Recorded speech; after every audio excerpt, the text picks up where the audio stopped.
Chicken curry বানানোর জন্য প্রথমেই কড়াই তেল দিয়ে পেঁয়াজটাকে হালকা করে ভেজে নিয়েছি। এরপরে ওর মধ্যে টমেটো দিয়ে নুন দিয়ে খানিকটা নাড়াচাড়া করে যখন টমেটো গলে আসবে ওর মধ্যে আদা, রসুন, কাঁচা লঙ্কা, নুন, হলুদ সমস্ত কিছু দিয়ে কষিয়ে নিয়েছি। এখন মশলা ভালো করে কষে গেলে ওর উপরে চিকেনগুলোকে ভালো দিয়ে দিতে হবে।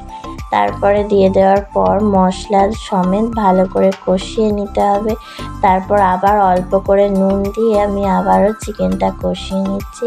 তারপরে দিয়ে দিলাম এর মধ্যে আগে থেকে কেটে রাখা আলু, সমস্ত কিছু দিয়ে আবারও মিশিয়ে নেব। এভাবে ঢাকা দিয়ে দিয়ে কষিয়ে অনেকটাই কিন্তু জল বেরিয়েছিল। অবশ্যই মাংসটাকে ঢাকা দিয়ে দিয়ে কষাতে হবে। তারপর একটু গরম জল দিয়ে এটা চাপা দিয়ে দিয়েছিলাম। তারপরেই ব্যাস